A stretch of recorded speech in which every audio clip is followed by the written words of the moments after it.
गणित कक्षा 12वीं NCERT प्रश्नावली 1.2 संबंध एवं फलन का क्वेश्चन क्रमांक है 3। इसमें पूछा गया है कि सिद्ध कीजिए कि f(x) बराबर यह है महत्तम पूर्णांक फलन द्वारा प्रदत्त महत्तम पूर्णांक फलन f जबकि r से r ना तो एकेकी है और ना आच्छादक है, जहां महत्तम पूर्णांक फलन x से कम या उसके बराबर महत्तम पूर्णांक को निरूपित करता है। इसका मतलब x से कम, यदि यहाँ x है तो उससे कम या उसके बराबर। इसका मतलब है कि यदि महत्तम पूर्णांक फलन में यदि हम 1 कोई भी संख्या रखें, यहाँ दशमलव के 1.1 2 3 4 यहाँ तक कि 1.99 तक, तब इसका मान महत्तम पूर्णांक फलन, इसका पूर्णांक जो इसका में पूर्णांक होता है, तो महत्तम पूर्णांक फलन में यहाँ दशमलव की पूरी संख्या अलग होकर क्या आ जाता है, इसमें 1। अब यहाँ 1 कोई भी संख्या 2 3 हो गए, 5 6 हो गए, इन सब का मान क्या आएगा, यहाँ 1 आएगा। तो ये होता है महत्तम पूर्णांक फलन। तो इसमें पूछा है कि क्या सिद्ध करने अपन हो कि एकेकी और ना यह एकेकी है और ना ही आच्छादक है। तो फलन दिया है कि f(x) बराबर महत्तम पूर्णांक फलन x, और जहां f फलन है जो r से r है, यानी इसका जो डोमेन है वो भी रियल नंबर है और कोडोमेन है वो भी रियल नंबर है। तो यह पूरे रियल नंबर यानी पूरी सबसे बड़ा जो समुच्चय होता है वो वास्तविक संख्याओं का, तो इसमें पूरी संख्या है, इसमें भी पूरी संख्या है, सिर्फ आई वाली नंबर छोड़कर। तो यह अगर इसमें 1.12 1.73 1.99, तो यदि हम 1.12 रखें, देखो f(x) एक की फलन चेक करें तो f(x) बराबर x दिया है यहाँ महत्तम पूर्णांक फलन में। तो f 1.12 f(x) को मान रखो हमने 1.12, तो जो यहाँ भी 1.12, तो इसमें क्या आएगा, इसका मान 1 ही आएगा, क्योंकि दशमलव की संख्या यह लेता नहीं है, तो सिर्फ 1 आएगा। 1.73 लिया हमने तो 1.73 में भी 1 आएगा। 1.99 अगर हमने यहाँ पर रखा तो यहाँ भी x का मान 1.99, तो इसका मान भी क्या आएगा, 1। इसका मतलब है बहुत सारे जितने भी दशमलव ऐसी 2.34 2.78 2.99 इन सब के मान क्या आएंगे, 2 ही आएगा। तो इसका मतलब है बहुत सा जो प्रांत के अवयव हैं इनका केवल एक ही प्रतिबिंब हमको, कौन सा, इन सब का प्रतिबिंब एक ही आ रहा है। इसका मतलब यह फलन एकेकी नहीं है, यह है बहु एक फलन यानी मैनी वन फंक्शन। तो अपन ने यहाँ लिखा कि प्रांत के अवयव 1.12 1.73 1.99 इत्यादि का सहप्रांत में केवल एक प्रतिबिंब एक ही प्राप्त हो रहा है, तब फलन एकेकी नहीं है। अब इसके बाद हम चेक करें कि क्या यह फलन आच्छादक है। तो आच्छादक फलन के लिए चूंकि फलन में सहप्रांत के अवयव जैसे 1.17 1.89 1.79, क्या यह किसी भी प्रांत के किसी भी अवयव की प्रतिबिंब होंगे, नहीं, क्योंकि इसमें इन सब की संख्याओं के जो प्रतिबिंब होंगे 1 2 3 4 दशमलव वाली संख्या तो आएगी नहीं कभी, तो इसका मतलब ये तो इसमें छूट जाएंगे। तो आच्छादक फलन की क्या शर्त होती है कि जो सहप्रांत है जो कोडोमेन, उसका एक भी नंबर छूटना नहीं चाहिए। जितने भी इसके अवयव होते हैं वो किसी प्रांत के किसी न किसी अवयव के प्रतिबिंब होने ही चाहिए, लेकिन ए वाली संख्या दशमलव वाली संख्या तो कभी किसी भी अवयव के प्रतिबिंब नहीं होंगी, इसलिए इसमें बहुत सारी संख्या छूट जाएंगी। जब इसमें बहुत सारी संख्या छूट जाएंगी तब यह फलन आच्छादक नहीं हो सकता है। तो देखो यहाँ हमने लिखा है आच्छादक फलन के लिए कि चूंकि फलन में सहप्रांत के अवयव 1.17 1.89 1.79 इत्यादि प्रांत के किसी भी अवयव के प्रतिबिंब नहीं है, इसलिए फलन f जबकि r से r आच्छादक नहीं है। अतः f(x) महत्तम पूर्णांक फलन द्वारा प्रदत्त महत्तम पूर्णांक फलन f जबकि r से r ना तो एकेकी है और ना ही आच्छादक है। यह हमने सिद्ध कर लिया। समझ में आ गया होगा आप लोगों को। यह है प्रश्न क्रमांक 4 कि सिद्ध कीजिए कि एफ एक्स बराबर मापांक फलन दिया है आपकी बार, मापांक एक्स द्वारा प्रदत्त मापांक फलन एफ जबकि आर से आर ना तो एक ही और ना ही आच्छादक है, जहां एक्स मापांक एक्स बराबर है मापांक एक्स बराबर एक्स यदि एक्स धन या शून्य है। इसका मतलब है एक्स का मापांक बराबर एक्स कब एक्स के मान के बराबर कब होगा, यदि एक्स कैसा हो, धनात्मक हो या शून्य हो। एक्स धनात्मक यानी यदि हम यहाँ एक्स का मान 2 रखें, धन की 2 रखें तो 2 आएगा, 3 रखें तो 3 आएगा, 4 रखें तो 4 आएगा, 0 रखें तो 0 आएगा। एक्स का मान कैसा, एक्स बराबर एक्स ही होगा, एक्स धन या शून्य है।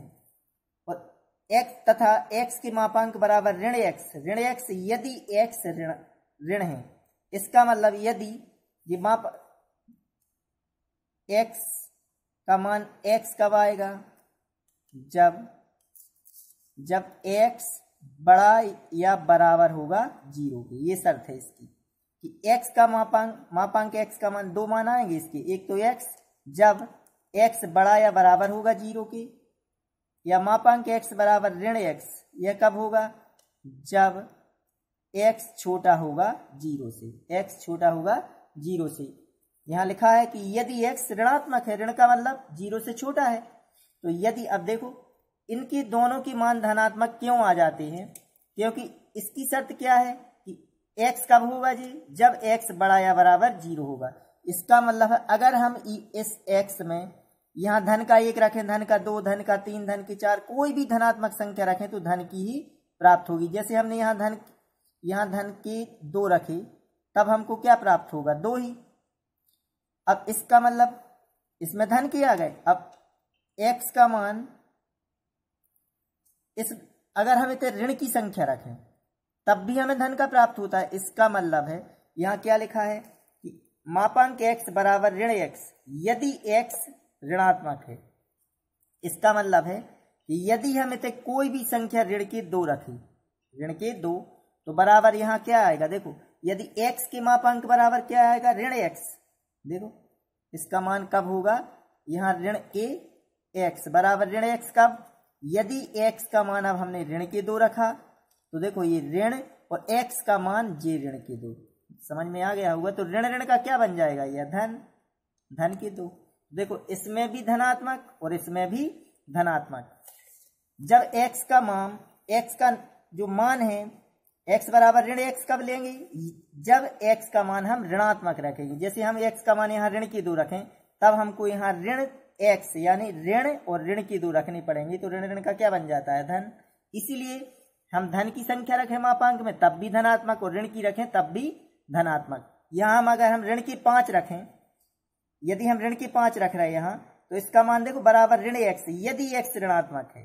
तो अब हमने ऋण की 5 रखी, तो यहाँ ऋण एक्स की जगह फिर ऋण 5 रखेंगे, तो ऋण का धन की 5 बन जाएंगी। तो कोई समझ में आ गया होगा कि एक्स की अगर हम धन की मान रखते हैं तब भी धनात्मक और ऋण की मान रखते हैं तब भी धनात्मक, क्योंकि इसका मतलब होता है कि मापांक एक्स के 2 मान होते हैं, बराबर एक्स या बराबर ऋण एक्स। ये शर्त कब होगी, जब एक्स बड़ा या बराबर 0, यह होगी जब एक्स छोटा है 0। अब देखो जब एक्स छोटा है 0, इसका मतलब हम ऋण के 2 ऋण के 3 यहाँ पर रखेंगे, तो ऋण के 2 ऋण के 3 रखें तो ऋण का धन बन जाएगा, तब भी धन का मान आएगा। और एक्स बड़ा या बराबर 0, जब एक्स के मान धनात्मक लेंगे तब भी धन के ही आएंगे। तो यहाँ देखो पहले एक की फलन चेक करें अपन, एक की फलन।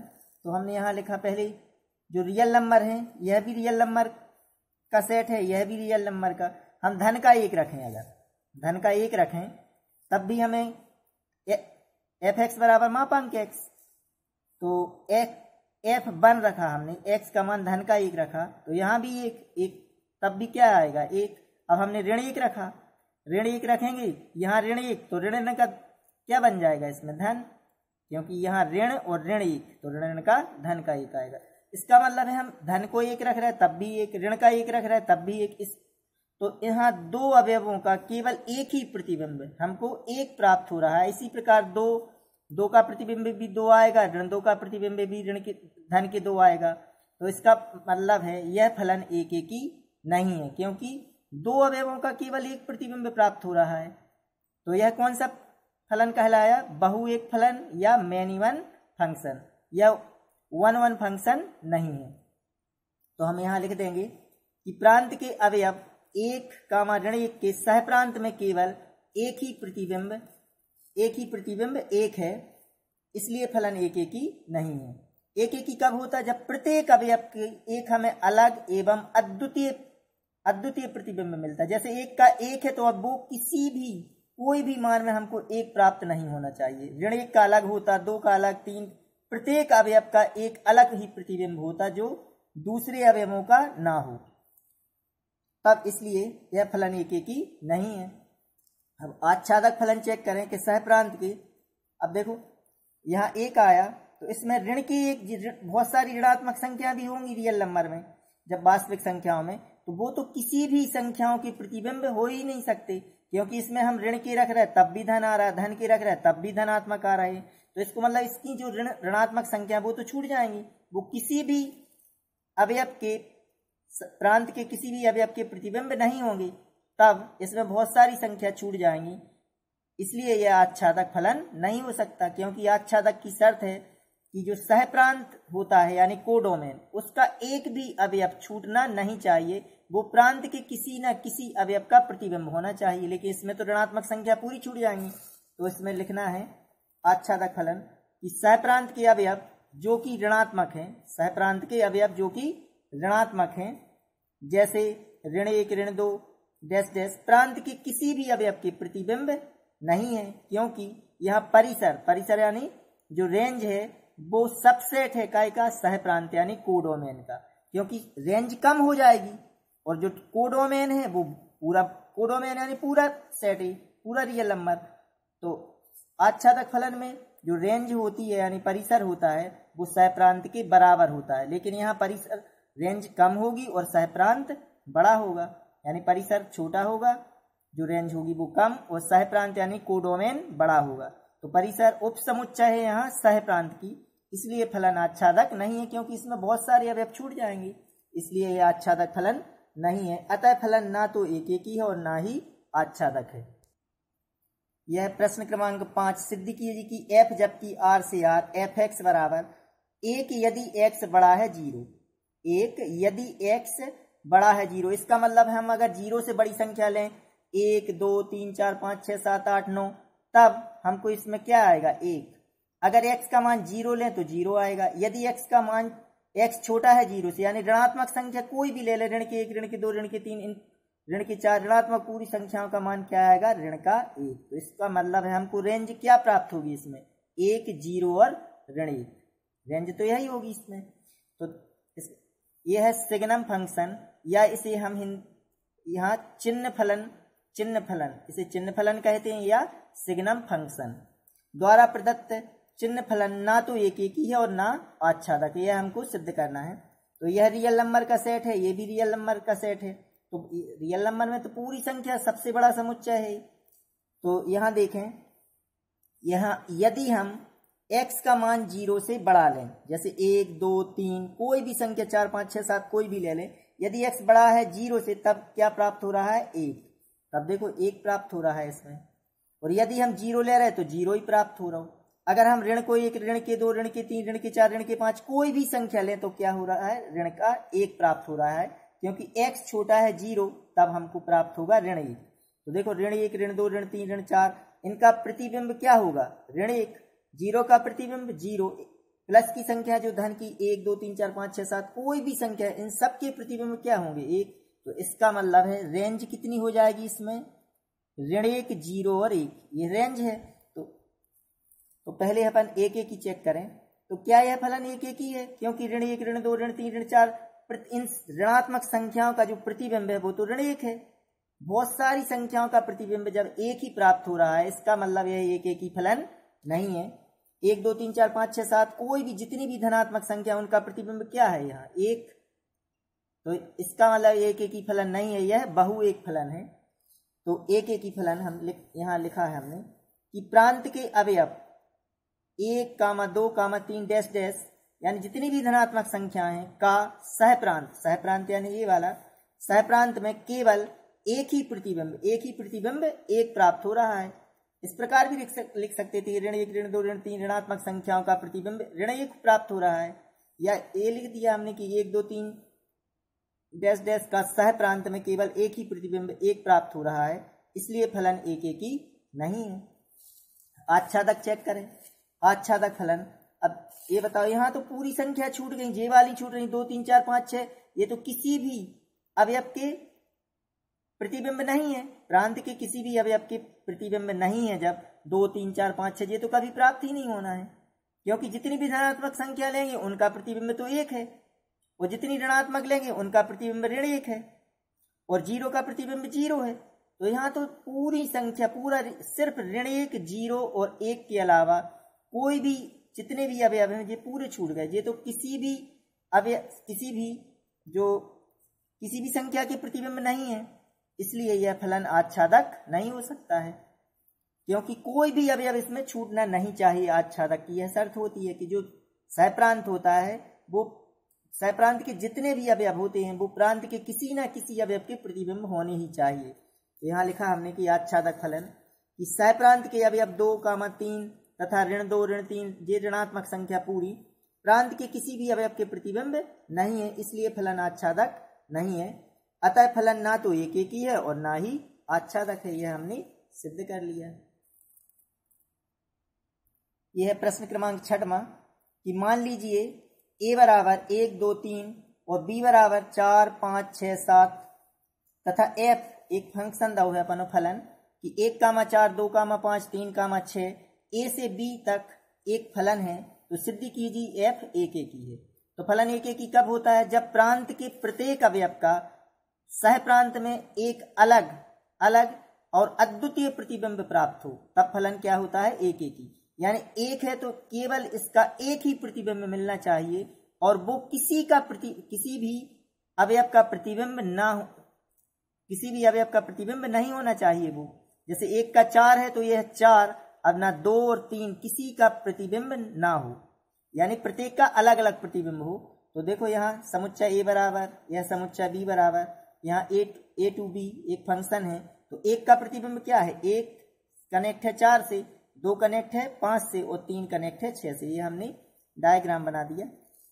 तो देखो यहाँ प्रत्येक अवयव का एक अलग अलग सह प्रांत में एक अलग प्रतिबिंब प्राप्त हो रहा है, इसलिए यह फलन क्या है? एक एक ही। तो हम यहाँ लिख दिया कि चूंकि प्रांत के प्रत्येक अवयव का सह प्रांत में अलग एवं अद्वितीय प्रतिबिंब है, इसलिए फलन f एक एक ही है। क्या यह फलन आच्छादक है? यह फलन आच्छादक है क्या? नहीं, क्योंकि यहाँ कौन सा अवयव छूट गया है? 7। अब यह 7 किसी भी प्रांत के किसी भी अवयव का प्रतिबिंब नहीं है, इसलिए यह फलन आच्छादक नहीं है। लेकिन हमसे आच्छादक नहीं पूछा गया है, सिर्फ एक एक ही पूछा गया है। तो अब आच्छादक भी समझ में आ गया होगा। अगर वो पूछते क्या है फलन आच्छादक है तो अपन लिख देते चूंकि सहप्रांत के अवयव 7 सहप्रांत में अवयव 7 प्रांत के किसी भी अवयव का प्रतिबिंब नहीं है, इसलिए यह फलन आच्छादक नहीं है। तो हमने सिद्ध कर लिया यह कि यह फलन f एक एक ही फलन है। फलन f क्या है? एक एक ही फलन है, यह सिद्ध हो गया।